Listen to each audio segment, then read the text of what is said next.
And the microphone going. We'll turn this around the right way. Good.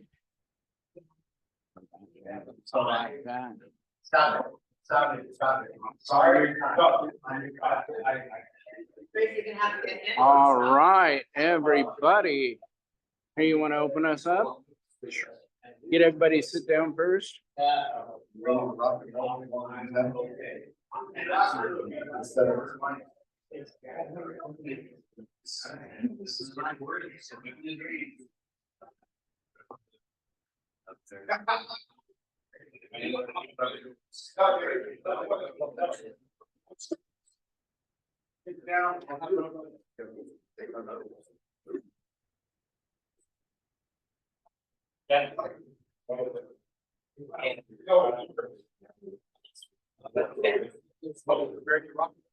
And so we are running.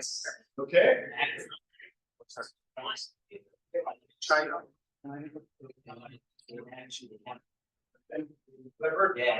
Hello, everybody. My name is Greg Campbell. We're going to actually get started.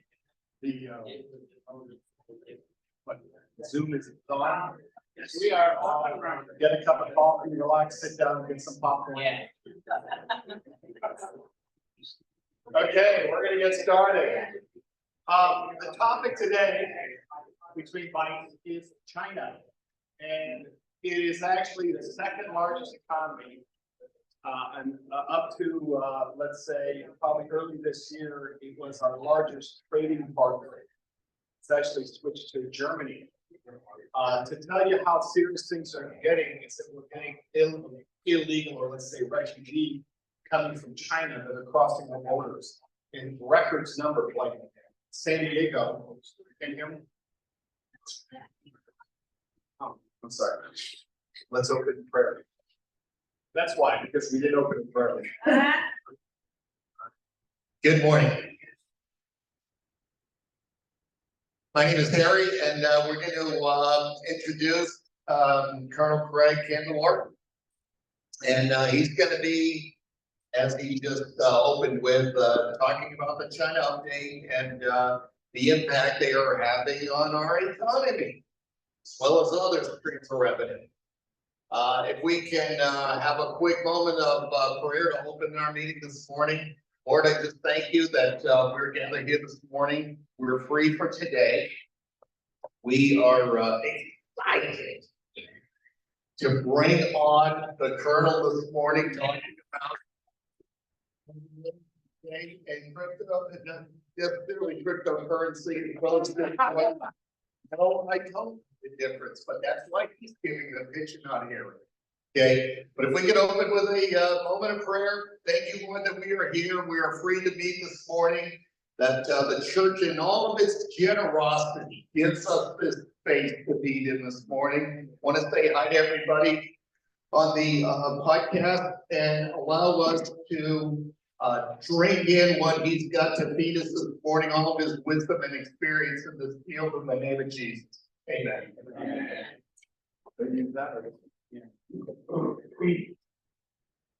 Is it good? Okay, this is actually quite an interesting topic. When you look at the world and you realize that China was or is the second largest economy, and actually was the greatest trading partner, at least at the beginning of last year. It's now switched to Germany. Let me quickly go over the topic, and then I'll open to questions and answers. First of all, we're going to talk about the real estate sector, the manufacturing sector, foreign investment, demographics, macro financial view, loss of confidence, spiral, self-sufficiency, and the macro American comparison, folks. At the end of the slide, you will say, thank the Lord, I'm living in San Diego and I'm living in America. Yeah. So first thing, what has happened is they have fueled a phenomenal, I would almost call a miracle. And they fueled it with debt. They were building cities and mega structures. And the thinking is that if they build it, people will come. I know that goes to some extent, but not really. They have about 80 million home apartments that are empty. How many? 80 million. It's just phenomenal. So at some point, the bubble burst. I believe that it was intended with COVID. You know, there's that, that like shock to the system where they're sealing people into their apartments and their buildings. So I think it was just a problem. And what happened is it was a self-sustaining fuel. They built apartments. People would buy them ahead of time. So it's a little bit of like a Ponzi scheme. The local economy would actually sell them or lease them land, so that the local economy, the local tax structure is getting money. It was a dream come true. But at some point, the bubble burst. It's like the tulip. So Evergrande, Countrywide, I don't know if you know some of these companies, but these mega companies are going down. And the reason why it actually affects us is a lot of our big hedge funds have invested, okay, like BlackRock, hundreds of billions, okay? So they don't tell you this, they don't want to freak you out, but it's a little bit of, it could be some contagion. I'm going to mention that. There's a contagion. You say, well, what does China have to do with America? Well, it does with hedge funds, and a lot of retirement funds actually bet on the growth of China and the burgeoning consumerism. They thought 1.4 billion people ostensibly. So what happened is there's a collapse, and what happens when you have the collapse of the real estate sector, it's upstream and downstream, steel, concrete, furniture. It's devastating, folks. Plus, there's a loss of confidence.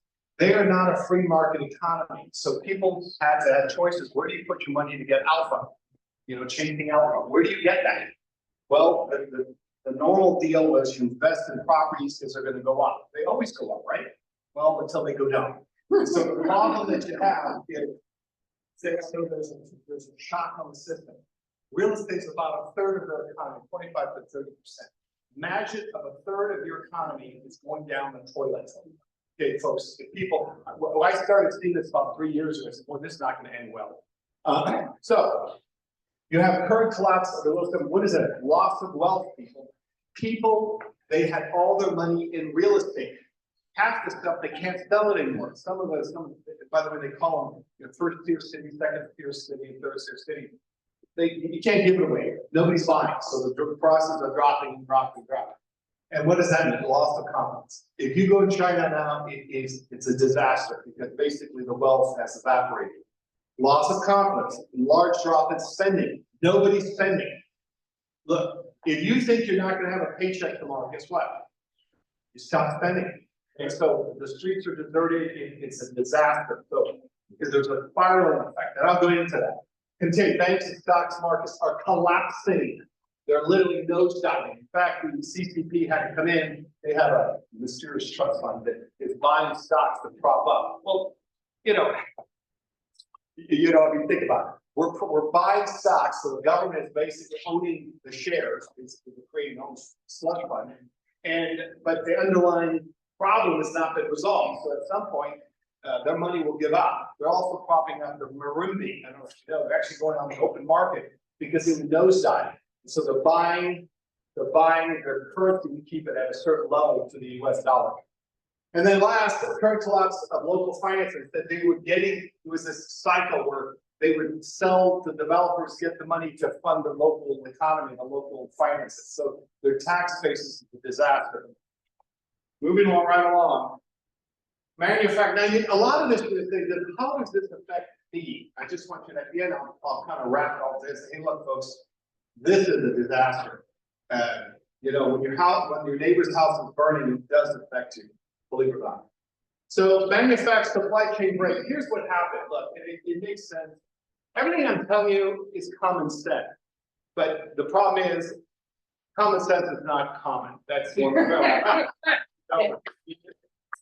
going to make it sound so simple. I do it too. A kid can figure this out. Well, obviously they did. Okay, you have the smartest brain in the world that you get it. Okay, so here's the catch. Manufacturing. Well, COVID broke the supply chain.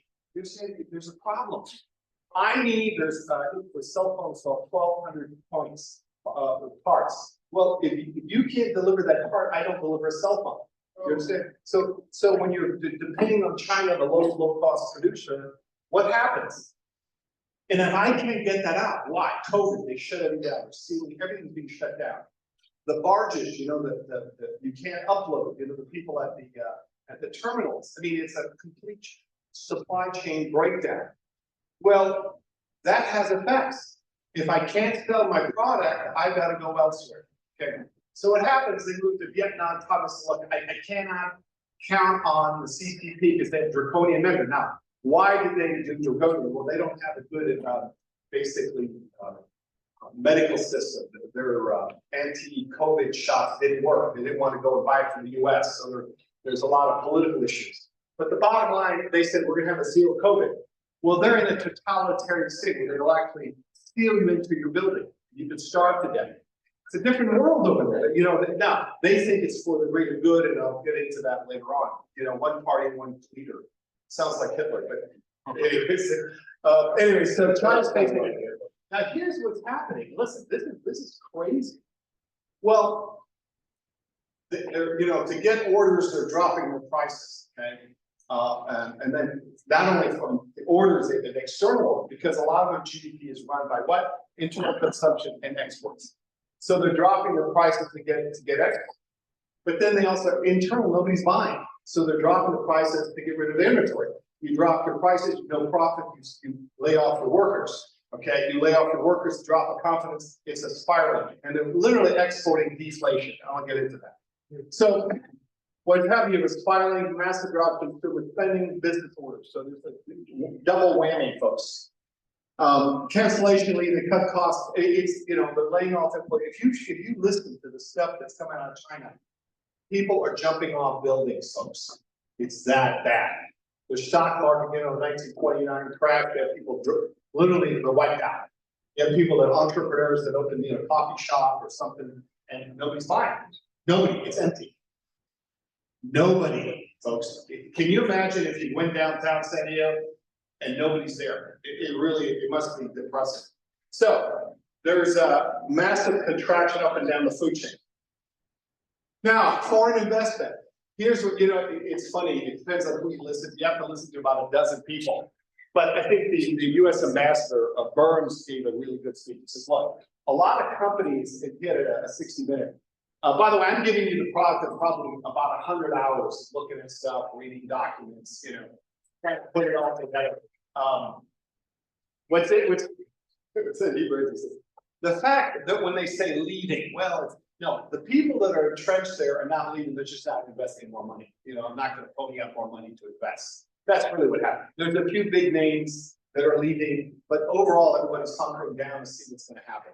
So they're not injecting a lot more new capital, which is bad because remember, if you invest, you create jobs, you know, if you spiral up, now we're spiraling down. Now, add to this, listen, there's the lowest investment in 30 years. Normally, billions and billions, slush funds, and everybody's buying, you know, Chinese stocks and companies, all that good stuff. But what happened, lowest investment in 30 years. There's a pause. People are looking. And none too soon. I don't want to maybe politically correct, but in the next 20 years, who's our greatest enemy, folks? You really need to sit up and listen to this. They have their well, it's not rocket science. You know, their policy, they want to block the US to become the predominant world power. Now remember, if they're locking up their people and they're doing organ harvesting, dystopian future, I leave it to your imagination. So what has happened? There's high tension over Taiwan. They're cyber attacking us, folks. I don't know if you know, they have embedded a lot of software. When they sell you a product, they have actually secret software to attack us. All real, folks. All real. These are, it's just not good. Anyways, I'll leave it to your imagination. There they have a warrior wolf policy. They are, you know, they're so inward looking. And they felt that there's, and some of it's true, by the way. They've been abused by the world. Remember the 55 days at Peking, they had the Opium Wars, they had the rape of Nanking. I mean, some of the stuff, horrendous, folks. And so there's a lot of built up animosity. They've been abused by the Western powers like Japan. And so there's a little bit of, you know, now we're top dog and paybacks. Anyways. So you have to understand that they have a lot of animosity that's been built over centuries, and they look at centuries. We're not, you know, they're not American worth the quarterly return. So, you know, every 3 months we look at the ROI, return on investment. They look in century So it's a different mindset. But, so they have some legitimate complaints. Anyways, to make a long thing, some of these foreign diplomatic, or they'll actually insult the host. We go to a country and start insulting them. Say, is this for real? Well, who are they playing to? The home audience.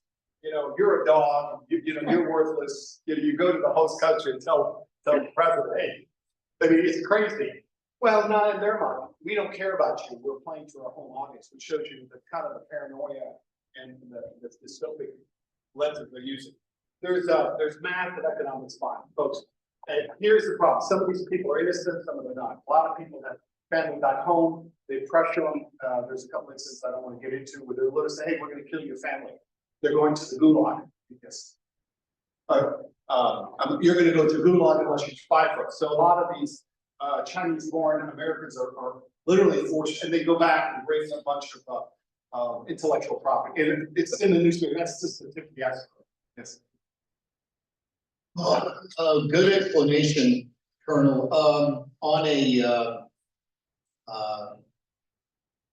On a military stand, okay, ZZ Ping Pong, whatever his name is, yeah, it's interesting how you point all of this stuff out. I've got a T-shirt with him with Sloppy Joe on a leash, you know, very charming. But how is this affecting what I believe is the world's largest Navy right now? Well, why don't you hold that to the end so I can finish the slide, then I'll open up the questions, okay, so I can finish my slideshow. I'll blitz through foreign investments, okay. Here's the problem. The CCP is no longer become welcoming, so they're schizophrenic, and they really are. On one hand, the ministry in charge of Davos says, hey, foreigners, they affected Davos. Come, we're open for business, you know. And then you have their internal security that raids a lot of Western offices, you know, because they're spying. Well, you know, you're sending a double message. Why would I go to China when I could be arrested for spying, even when I'm doing legitimate work? I have to collect data, right? If I want to sell burgers, how many people exist out there that will likely buy my burgers, right? I mean, it's kind of obvious. Well, remember, it depends who's asking. Well, you're compiling data that can be used for military purposes. Everything can be used for military purposes. And the weather, they have a weather balloon, you know, they have a weather station in one of the villages, and they're sending out data on the weather. Well, that can be used for military, everything, folks. There's nothing that cannot be used indirectly or directly for military purposes.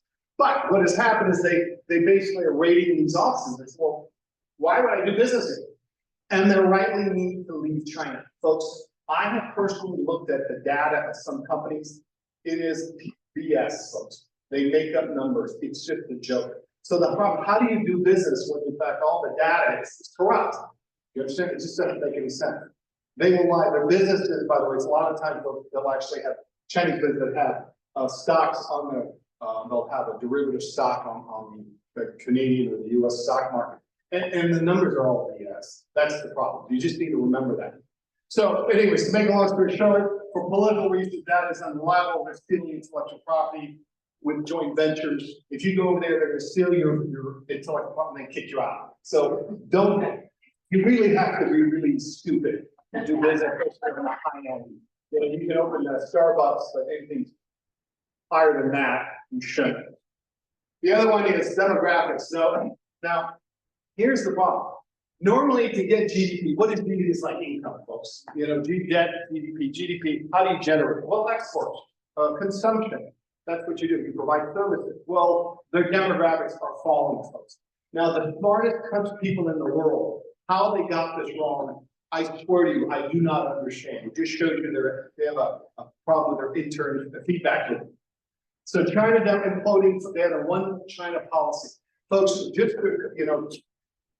You need 2.1 to just keep a population stable. What? 2.1. I think they're at 1. I think they're at 1 or even a little below 1. And so the problem is they're in a debt spiral. What? Debt spiral. They can never, the plane is nosediving and they can't bring it up. Now I'm going to tell you the same thing happened to Russia. A very interesting statistic. They lost so many people. By the way, God bless the Russian people, what they put up during World War II. It was a slaughter. It was slaughter on industrial. They lost like 40 million people. People do not understand what they suffer. They literally suffer. They wiped out a whole generation.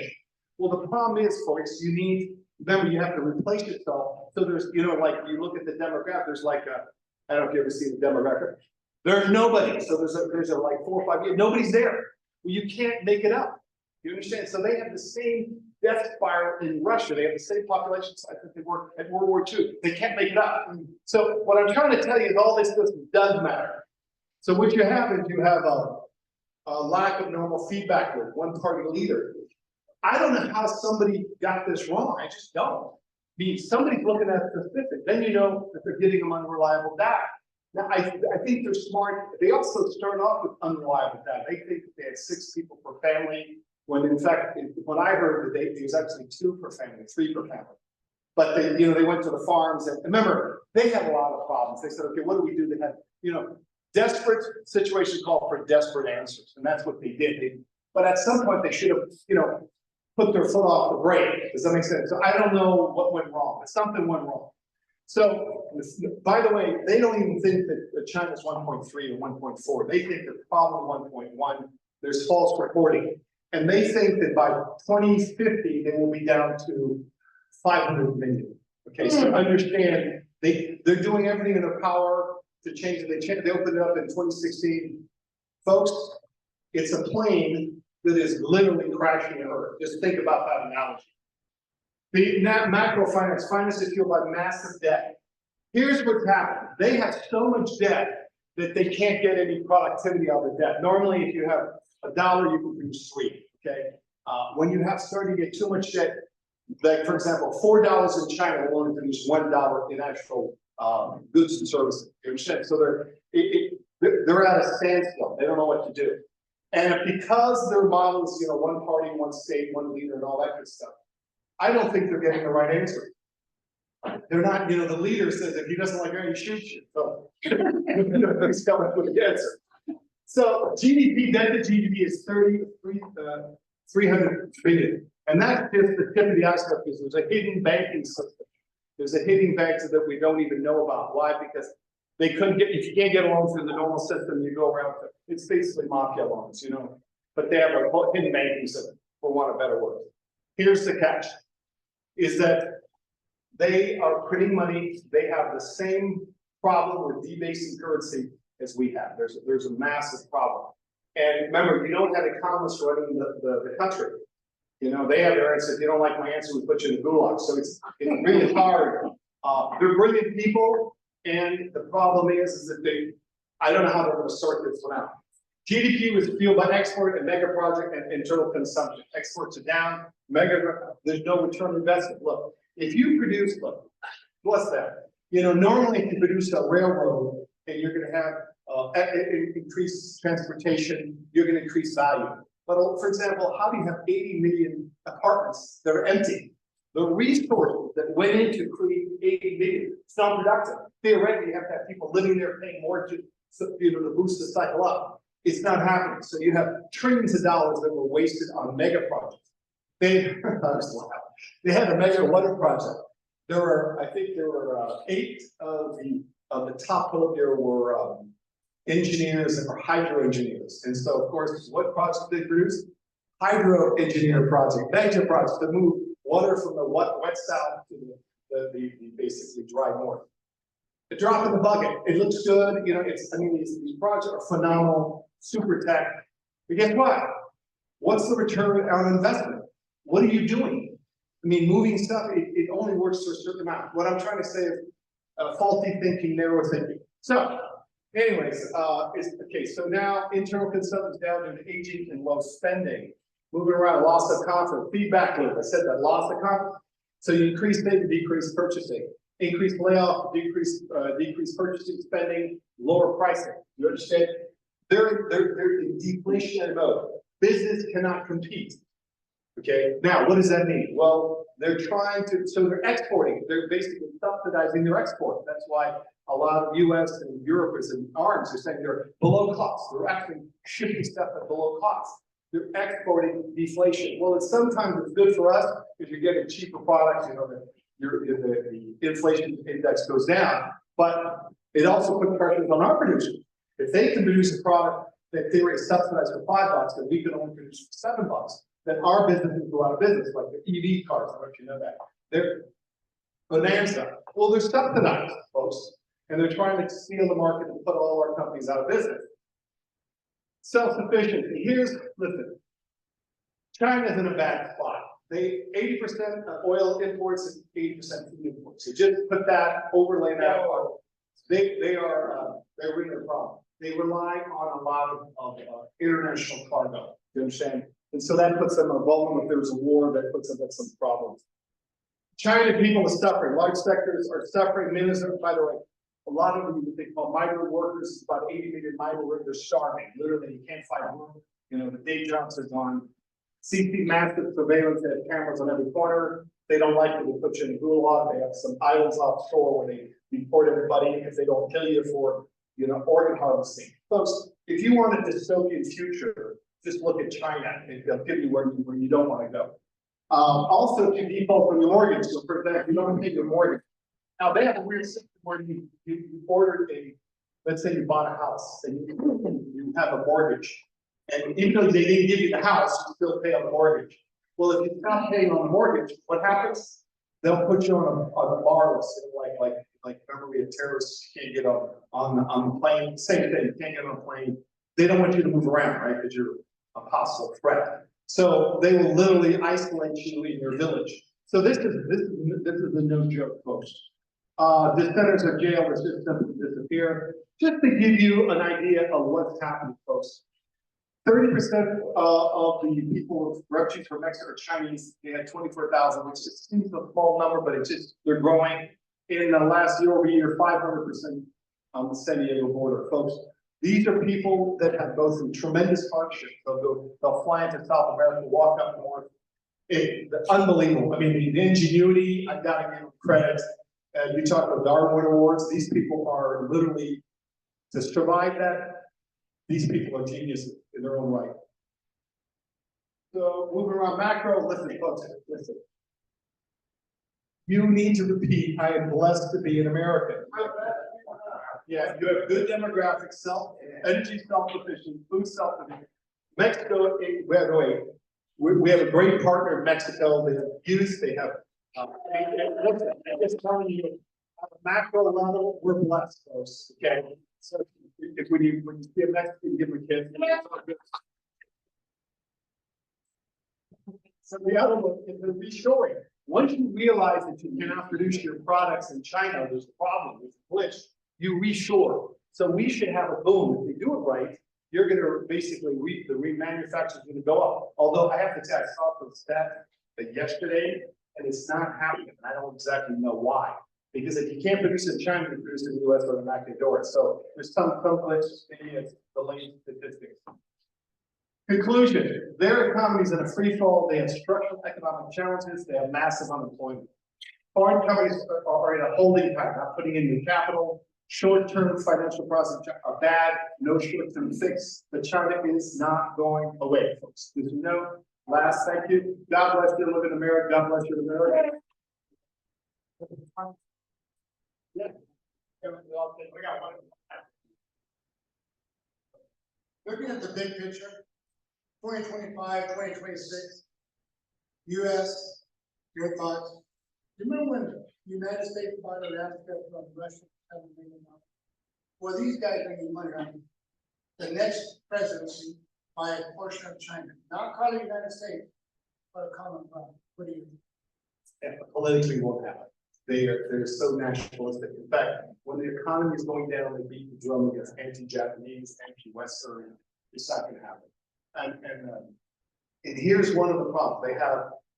I tell you, the real problem at a macro level is that they're Marxist and they have an open economy. It's not compatible, folks. You can't. Marxism says that the doctrine, you know, it's a doctrine. You understand? The central government dictates everything.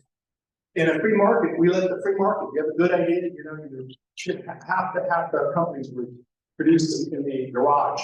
And it became, you know, I mean, and so there's an incompatibility. And they cannot they have to come up with a new model, a new doctrine, or else they're gonna have internal, it's incompatible. It's not compatible. Yes, sir. Well, back there, Harry, don't you do it. Don't do it. Good. Greg, how do we make money on this? Wow. And also, I got books down here. No, but yeah. So if you want a really insight into the world, please find the Amazon book, $20 out the door.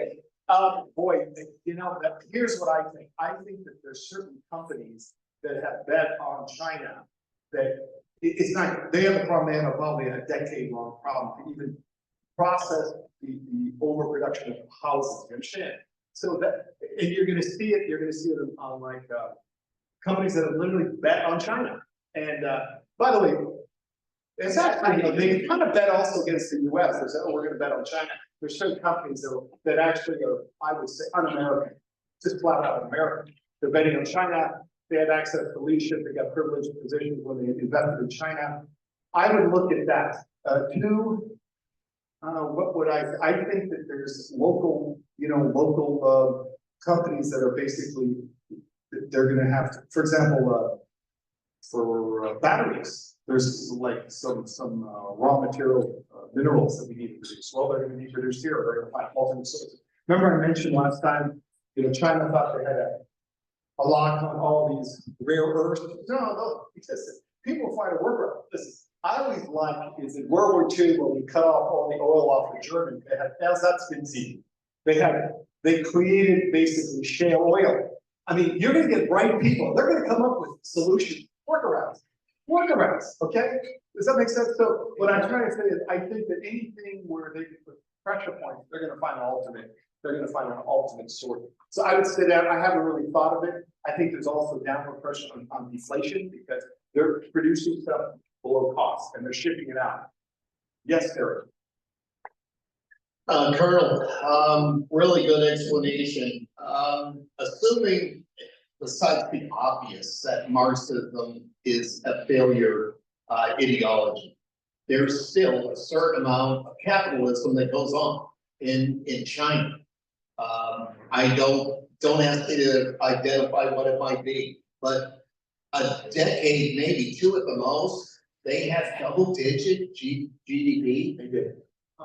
And now it's plummeting. Well, and you know, the best With nothing but free labor? How did this happen? well, first of all, very good question. They fueled it with a lot of debt. Remember when they were doing mega projects? Remember, they were producing stuff below cost, they probably for a long time. Their main thing is full employment. So when you say, I want full employment, I don't mind having debt and have everybody have full employment. Understand? That makes sense. So the problem is, this problem was going to surface sometime down the road. For political stability, I want full employment. And I don't care about the runaway debt. I don't think the other economists looking at this big problem long term. I don't know if I'm answering your question. So now it's coming, it's coming through. You have 300% of the GDP. Look, let me give you a framework. Normally, banks won't lend you money unless you have, your debt is 60% of your income. So if I make $10, I can't have debt that was $6, right? They are over that target. You understand? They're 300% the GDP. Not sustainable, folks. There's going to be a time where it's not sustainable. And debt will produce benefits. Normally, if you have $1, you produce $3 of benefit. Okay, the debt is so high that $4 of debt is only producing $1 benefit. I'm just giving you some macro picture. They are it is nothing but a crisis. It is a macro crisis. Now, they don't care, they shoot people. That's the problem. So the problem is, I see that hand raised, yes. So it appears as if, I don't know if it's true, but it appears as if there's a lot of young Chinese men coming across our borders. Can you comment on that? Are they sending them or they? Well, you know, it's very good, and I tell you, no, the way you should frame the question is the military age Chinese men coming across the border, okay? Look, you know, look, it depends on what political spectrum. If you cannot guard your borders, you are not a sovereign state.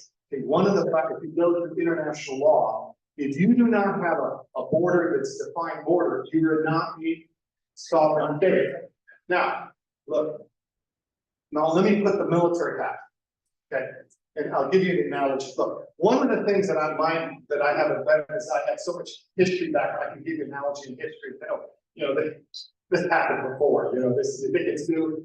There is nothing new under the sun, okay, nothing. Well, there was, you know, Israel was having a problem with Iran recently, and they had a bomb go off on one of the gas plants outside of Tehran. You know, oh, there's a subversive organization trying to liberate Iran. Like, give me a break. It's some Israeli agent. You know, you cut through all the data and the noise.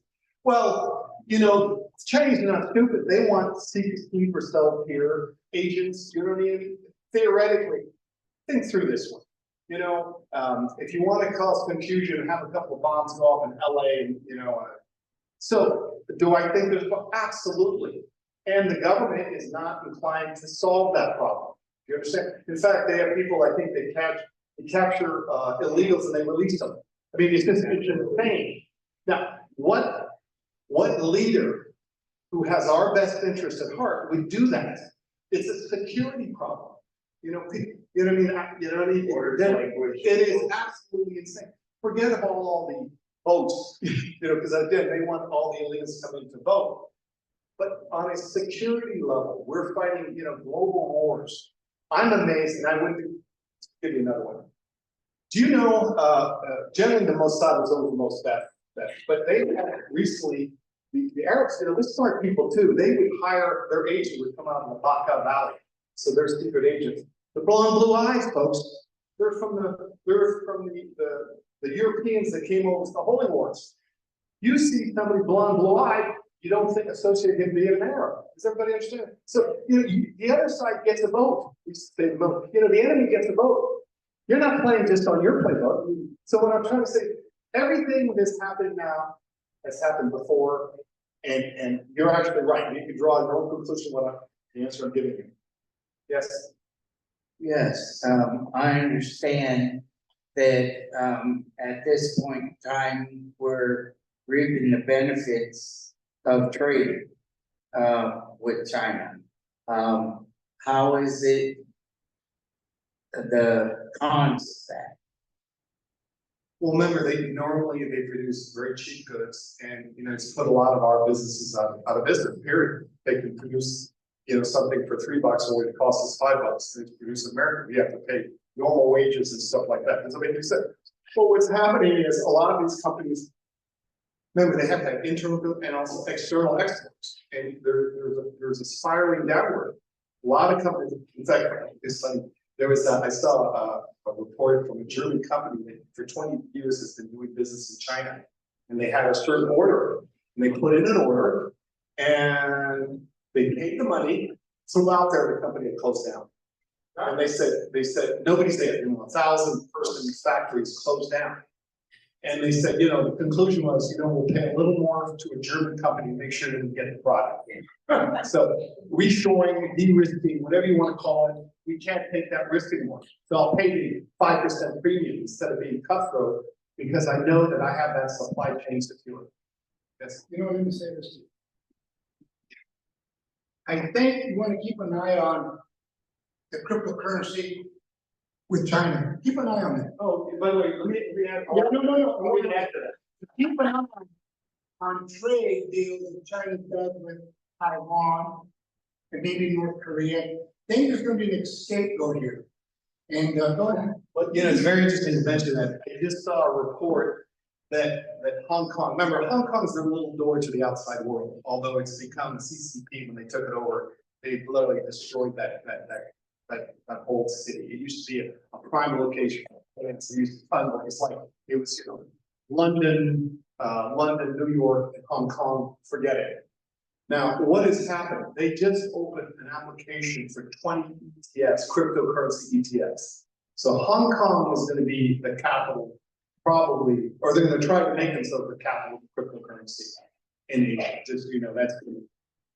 One more question. Oh, hi, I have a two-part question. The first is, I wanted to ask about BRIC. And then also I wanted to ask about where's Brazil, Russia, and China, and India. I wanted to discuss that. You know, it's a very good question. Here's the problem. I think everybody's in a crisis. So, they're trying to dethrone the US and the dollar from dominance, okay? And so there's a lot of work to try to dethrone. At this time, in the near, like 2 to 3 years, I don't see it happening.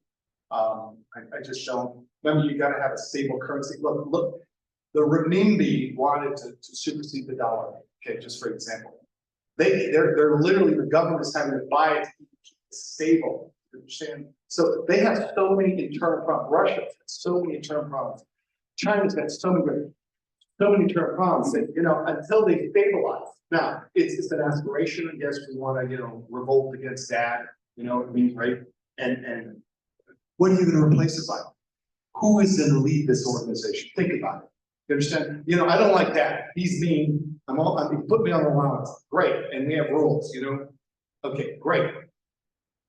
What are you gonna replace it by? Tell me what you're gonna replace it by. Do you understand? So it sounds good to the rant rave against US hegemony. What are you gonna replace it by? So watch what you wish for also.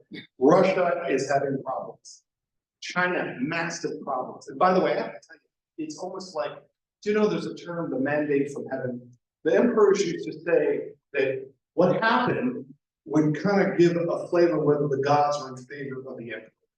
And they've had nothing but storms, you would believe, hail, storms, economic downturns. I mean, you know, if you looked on it just objectively, the gods are not favoring Xi Jinping or Peking, if you get the central government. If I had to take a quick look, there's something wrong.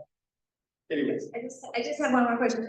China's got so much real estate in the US and trying to dominate the seas, et cetera. And so I'm just concerned about, I mean, is there anything that we can do to stop the purchase of our minerals, of our trees, of our real estate? You have to have governments that see it as a threat, you know? You understand? That's the problem. You're looking at it, and unless you have a good education and a long-term view of history, we have a problem. We have a problem. I don't know if you know, heard about the cranes have software that actually can disclose what merchandise are going through our ports, and they said that's a national security threat. You understand? So, but the problem, you have to have people in our government that want to protect the what? U.S. public. Well, that's a no. Thank you very much. Let's stay for Chris. Yeah.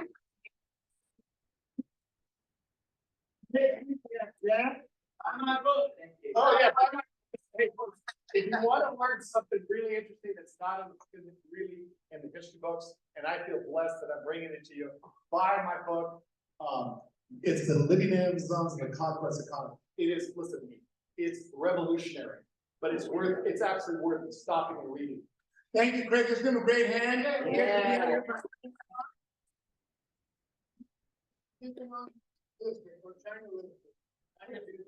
Thank you.